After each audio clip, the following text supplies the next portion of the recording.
আসসালামু আলাইকুম ওয়া রাহমাতুল্লাহি ওয়া বারাকাতুহু। আসুন সম্মানিত দর্শক শ্রোতাবৃন্দ, আজকে আমরা রাসূল পাক সাল্লাল্লাহু আলাইহি ওয়াসাল্লামের জীবনের একটি বিস্ময়কর মুজিজা সম্পর্কে আলোচনা করব। একটু দিল লাগিয়ে শুনলে, মহব্বতের ভাব নিয়ে শুনলে আল্লাহ পাক আপনার এ থেকে অনেক উপকার ফায়দা দান করবেন। আমিন আমিন। রাসূলুল্লাহ সাল্লাল্লাহু আলাইহি ওয়াসাল্লাম কোনো এক জিহাদের ময়দানে হাজির হয়েছিলেন। যুদ্ধের ময়দান থেকে একটু বিশ্রাম নেয়ার জন্যে তিনি একটি গাছের নিচে শুয়ে পড়লেন।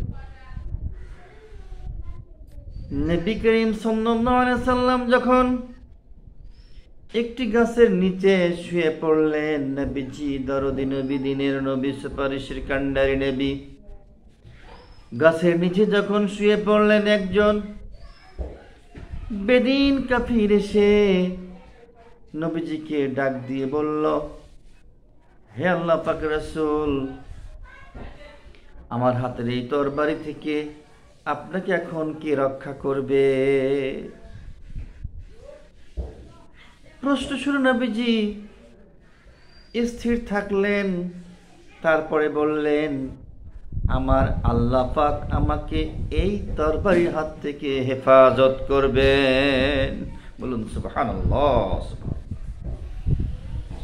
নবী করিম সাল্লাল্লাহু আলাইহি ওয়াসাল্লাম যখন বললেন, আমার দয়ার মাওলা, দয়ার মালিক এই তরবারি থেকে আমাকে হেফাজত করবেন, বলার সঙ্গে সঙ্গে ওই লোকটির হাত থেকে তরবারি খসে পড়ে গেল।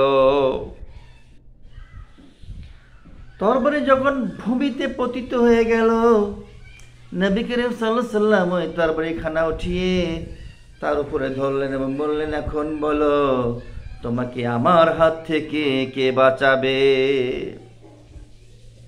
লোকটি অবাক হয়ে গেল যে তরবারি একটি জড় পদার্থ, রাসূলের কথা শুনছে, রাসূলের কথা মতো কাজ করছে, এখন আমি তো অসহায়। তখন ওই ব্যক্তিটি, দ্যাট পারসন, এই মুজিজা দেখে অবাক হয়ে গেলেন, বললেন, ইয়া রাসূলুল্লাহ, হাবিবাল্লাহ সাল্লাল্লাহু আলাইহি ওয়াসাল্লাম, আপনি আসলেই সত্য নবী, হক নবী, আমাকে কালেমা পড়িয়ে দিন, লা ইলাহা ইল্লাল্লাহু মুহাম্মাদুর রাসূলুল্লাহ সাল্লাল্লাহু আলাইহি ওয়াসাল্লাম। শুধু ওই ব্যক্তি নয়, আশেপাশে যারা ছিল অনেকে এই দৃশ্য দেখে অবাক হয়ে গেল, হতবাক হয়ে গেল এবং রাসূলের হাতে হাত রেখে কালেমা পড়ে মুসলমান হয়ে গেল। তাই আসুন, আমার নবী, আপনার নবী সত্য, বেশি বেশি অনুসরণ করে নবীজির আমলগুলিকে অন্যদের মাঝে পৌঁছিয়ে দেই। রাসূল পাক সাল্লাল্লাহু আলাইহি ওয়াসাল্লাম বলেন, বাল্লিগু আন্নি ওয়া আয়া, বাল্লিগু আন্নি ওয়ালাউ আয়া, আমার পক্ষ থেকে একটা কথা হলেও মানুষকে পৌঁছে দাও, হাদিস হলে পৌঁছে দাও, তাহলে হাসির ময়দানে আল্লাহ পাক তোমাকে পুরস্কার দান করবেন, তোমার মুখটা উজ্জ্বল হবে। আল্লাহ পাক আমাদের সকলের মুখকে উজ্জ্বল করুন। হাদিস, কোরআনের আয়াতগুলো মানুষের মাঝে পৌঁছিয়ে দেওয়ার তৌফিক দান করুন। এই দাওয়াতি কাজগুলো সহি সালামতে পেশ করার তৌফিক দিন। আল্লাহ আমিন আমিন আমিন। আসসালামু আলাইকুম ওয়া রাহমাতুল্লাহি ওয়া বারাকাতুহু।